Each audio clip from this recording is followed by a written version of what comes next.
Salve, salve família Alviverde, sejam bem-vindos a mais um vídeo aqui do canal. Então pessoal, nesse vídeo a gente vai fazer um corte do programa Troca de Passes do Sport TV, tá bom? A gente vai estar vendo ali os comentaristas falando a respeito do empate entre Palmeiras e Cruzeiro por 1 a 1, né? O Felipe Anderson marcou para o Palmeiras empatando a partida e a gente vai estar acompanhando aqui todos os lances, né? As análises que serão feitas pelos comentaristas, tudo isso você vai acompanhar aqui nesse vídeo. Mas antes, peço que por favor se inscreva no canal, deixe o seu like e ative o sino para ser notificado sempre que sair um vídeo novo aqui do canal, tá bom? Então, sem mais enrolação, vamos pro vídeo. Eu também concordo com o É Gabi. diferente. Ele é diferente. Não, a qualidade tá ali. A qualidade está ali, mas ele precisa de mais jogo, né? De mais minutagem para ganhar mais ritmo. É um jogador diferenciado, a gente vê quando ele pega na bola. Pois é, e no final das contas, Caio, um jogo que até os minutos finais estava aberto, qualquer um dos dois poderia ter saído vencedor. É, porque ninguém estava satisfeito com o empate, né? Mesmo fora de casa, o Cruzeiro não abriu mão de jogar, de se expor. O Palmeiras, com as substituições, principalmente com a entrada do Paulinho, fazendo dupla de ataque ali com o Flaco, né? Que tem características um pouco mais parecidas com o Sousa, que iniciou a partida, do que com o Maurício, que entrou depois. Eu acho que o Palmeiras voltou a produzir, voltou a incomodar. O Otávio fez uma grande defesa numa puxada, meia bicicleta do Gustavo Gomes, mas repito, um belo jogo e um resultado justo pelo que as duas equipes produziram. Palmeiras que voltou a ter o Abel Ferreira no banco de reservas, ali à beira do campo, comandando o time depois de 7 jogos de uma suspensão imposta pelo STJD em razão das expulsões contra o Fluminense, também contra o São Paulo, e o Abel ainda não conseguiu ganhar do Arthur Jorge. 7º jogo de duelo entre eles com equipes profissionais, somando o futebol brasileiro e o futebol português. São 4 vitórias do Arthur Jorge e 3 empates. Vai ter que esperar mais um pouquinho o Abel para tentar finalmente derrotar o seu compatriota. Lembrando que eles dois trabalharam juntos no Braga, o Abel como técnico do time principal e o Arthur Jorge como técnico das categorias de base. Mas num belo jogo aqui na Arena Barueri, em que até o último instante as duas equipes tiveram chance de vitória. Qualquer um dos dois podia ter saído vencedor aqui, Barreto. E ainda sobre números, Everaldo, eu estava olhando aqui, né? O Palmeiras perdeu para o Vasco na quinta rodada. Então está a 11 sem perder no Campeonato Brasileiro. 11 jogos sem derrota no Brasileirão. Mas com 3 empates seguidos, isso fica sempre a uma derrota de mudar, né? Porque aí a conta passa a ser o Palmeiras não vence a 4 jogos.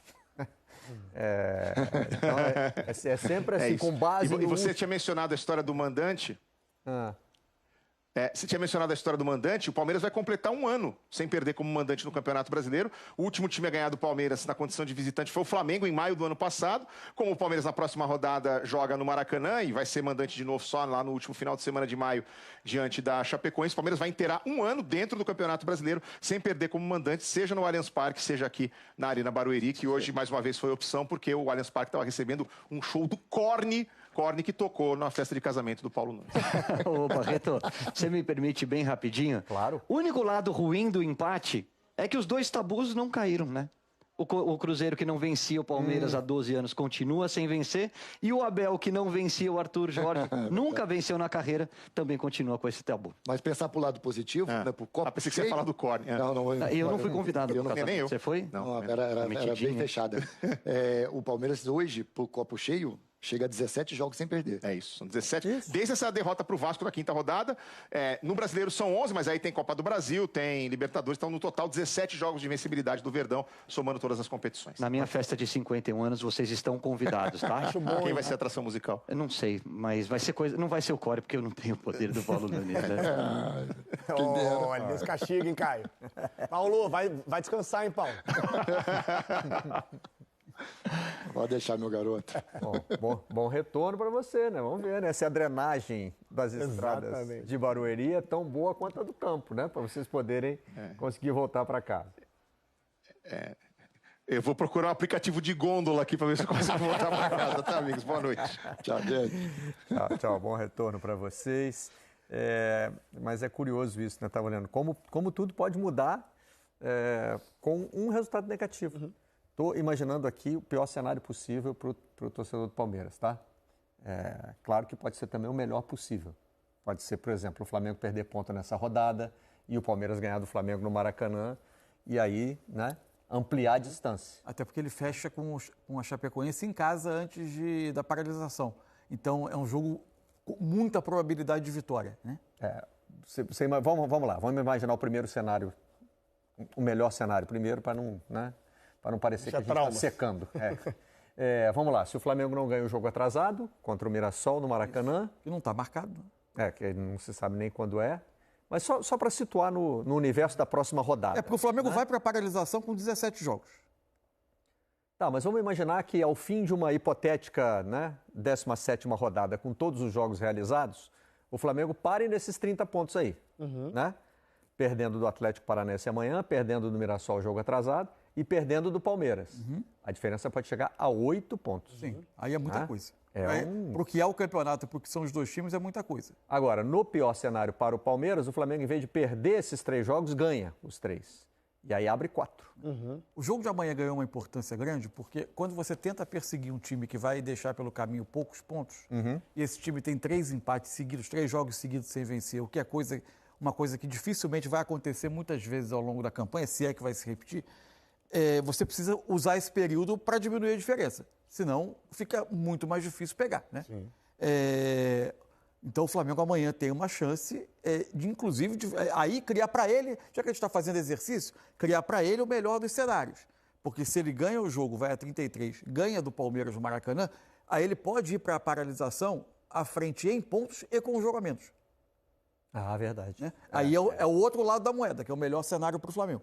Mas, por hora, o Flamengo tem um jogo em que, historicamente, ele tem enorme dificuldade, então ainda é muito palpável a possibilidade do cenário não se alterar ou até desse um ponto ser um ponto que abre vantagem do Palmeiras em relação ao Flamengo. Depois do Flamengo e Palmeiras do Maracanã, ainda tem uma rodada de Brasileiro antes da paralisação. Né? O Flamengo enfrenta o Coritiba no Maracanã e o Palmeiras recebe a Chapecoense. Isso. Eu só ia falar, Barreto, que a gente até tem falado durante a semana, né?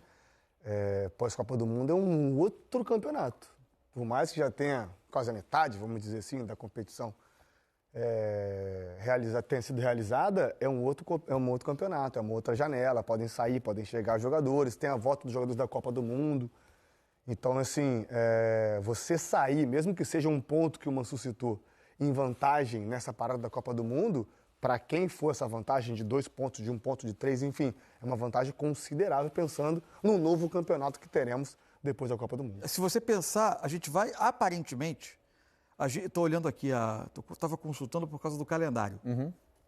A gente vai provavelmente fazer conta desse jogo a menos, quando a gente quiser comparar Flamengo e Palmeiras, possivelmente por um longo tempo. Se você considerar que o Flamengo tem a Libertadores, o Flamengo, ao que tudo indica, passa, né? Mas o Flamengo não tem mais a Copa do Brasil. Só que o Mirassol passou na Copa do Brasil e tem uma grande possibilidade de passar na Libertadores. Ele está bem posicionado. Então, encontrar uma data para esse jogo não está simples a princípio. Faltou destacar que no melhor cenário possível para o Palmeiras, na próxima rodada do Fluminense também não pode ganhar, né? Para ele ter 8 pontos de vantagem para o segundo colocado. É o terceiro colocado, claro. A gente vai falar do jogo do Fluminense daqui a pouquinho. Tem alguns destaques aí desse Palmeiras e Cruzeiro. Vamos começar pelo cartão amarelo do Arroio. O Arroio anda meio destemperado ultimamente, né? Não foi ele que sofreu 2 expulsões em 2 jogos seguidos? Ele voltou de suspensão agora e... Em 2 competições seguidas ele tomou cartão vermelho. O Arroio teve uma expulsão contra a Católica no Chile e antes teve a expulsão no Clássico do Atlético. E olha só, o Caio Jorge vai atrás dele numa de... Não, isso não. Olha que o Caio Jorge é um provocador, hein? Pode ser evitado, né Barreto? O Caio Jorge gosta de provocar a torcida. E eu acho que às vezes a gente tem dentro do Código de Ética de Futebol uns puritanismos bobos. Você bater na bandeira do clube adversário. Não é só isso, sabe por quê? Sabe qual é a questão? Símbolo, sabe? Provavelmente a primeira vez que um jogador resolveu fazer aquela comemoração Ele vai segurar a bandeira, tipo... Eu até acredito que a segunda, que algum jogador deu aquela voadora na bandeira, ele fez como um gesto não pensando que estava a bandeira do adversário. Né? Mas a partir do momento que aquilo gerou o debate, não há motivo para você repetir, né? Quem repete já sabe o que vai representar. O símbolo é muito sagrado, a gente sabe disso. Por mais que o futebol exagere no certo puritanismo, às vezes... Se é uma bandeira branca, verde só, sem o símbolo do Palmeiras, para mim, sem problema.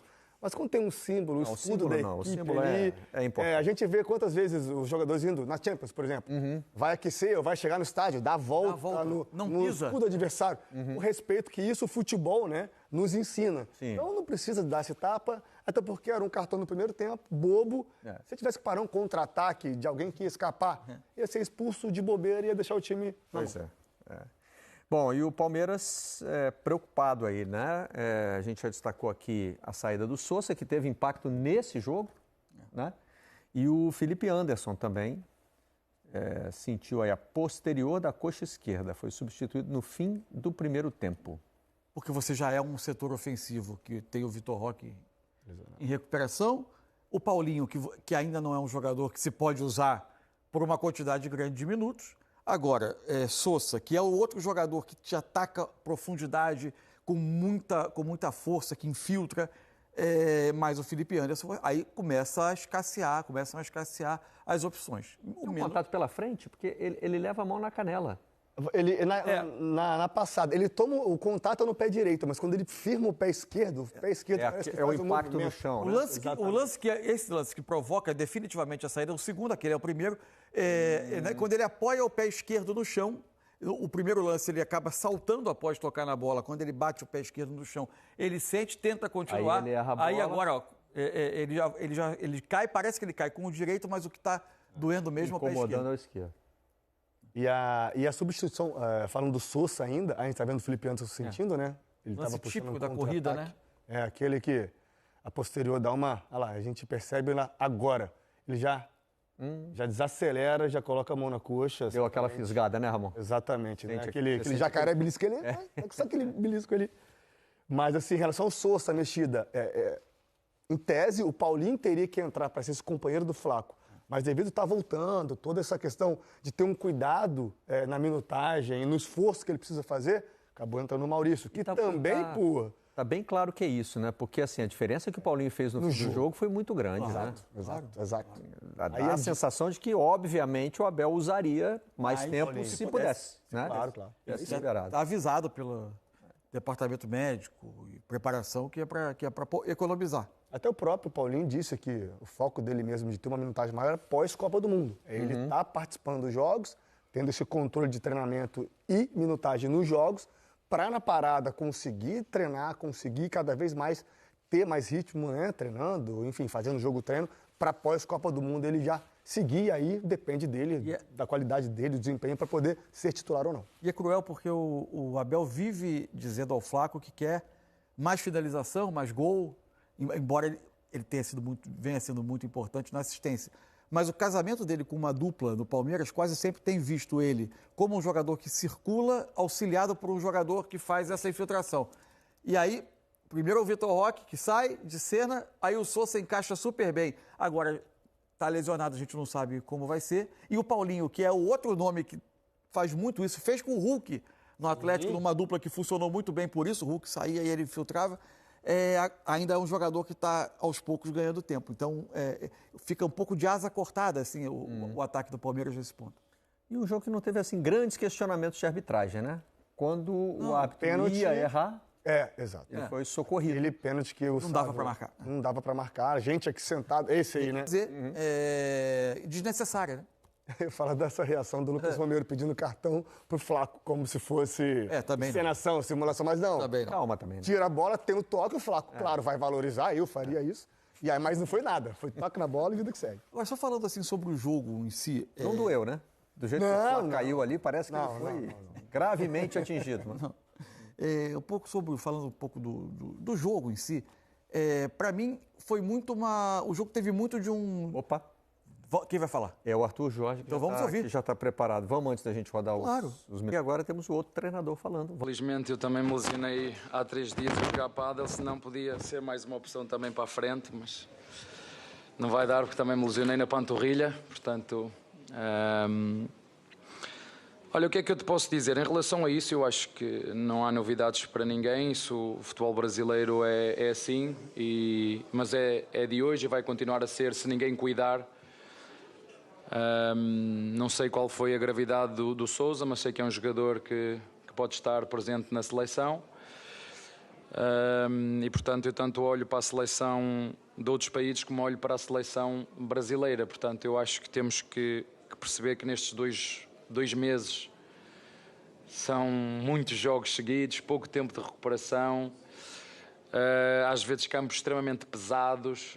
Felizmente o gramado sintético dá-nos esta vantagem, ao contrário do que foi, por exemplo, no jogo do Remo, porque tu estás a jogar e estás... É diferente correr na areia, ou correr na madeira, ou correr na grama natural, ou correr... É completamente diferente. E, portanto, esse tipo de desgastes com as viagens não há hipótese. Nós, por muito bom que seja o nosso núcleo de saúde, que o é, que temos processos, mas não há como evitar, e por isso é que eu já falei, há 5 anos falo muito da sorte que é preciso ter. Felizmente ou infelizmente o nosso adversário, que também tem uma excelente equipa, basta vocês olharem posição por posição e comparar com o Palmeiras, que tem recursos não só técnicos e financeiros também, uma excelente equipa, onde na primeira parte, na minha opinião, o jogo foi bem dividido. A primeira oportunidade que o nosso opositor, o nosso adversário tem, acabou por fazer golo da mesma forma que ganhou na casa do Bahia, e nós sabíamos disso, mas mérito ao remate do nosso adversário. Acabamos por empatar o jogo. Na segunda parte, mesmo o jogo sendo equilibrado, tivemos muito mais oportunidades. Tivemos o Arthur numa combinação muito boa, em que ele recebe na frente e podia meter em todo lado menos fora. A seguir tens uma do Gomes, que é uma meia bicicleta, onde o goleiro adversário tira a bola. Tens outro remate dentro da área do Arias. Tens no final uma bola que recuperamos muitas bolas na frente, na saída do nosso adversário, em que o Andrés pode rematar ou pode passar ao lado ao Maurício. Enfim, a minha sensação e a minha opinião neste momento é que acho que fizemos um bom jogo e um resultado que não era o que nós queríamos, mas foi o que foi. Então, família Alviverde, esse foi o vídeo de hoje, tá bom? Espero que vocês tenham gostado. Nós vimos ali os comentaristas, né, do Sport TV falando a respeito do empate do Palmeiras com o Cruzeiro, né, por 1-1. O Palmeiras acabou desperdiçando, né, 2 pontos aí, pontos importantes, né, porque iria abrir uma vantagem, né, do segundo colocado, que é o Flamengo, né. Mas o Cruzeiro acabou saindo na frente, né, do placar, e o Palmeiras empatou com o Felipe Anderson, né. Então deixa aí nos comentários a opinião de vocês referente a essa partida, e não se esqueçam de se inscrever no canal, deixar o seu like e ativar o sino para serem notificados sempre que sair um vídeo novo aqui do canal, tá bom? Então até o próximo vídeo.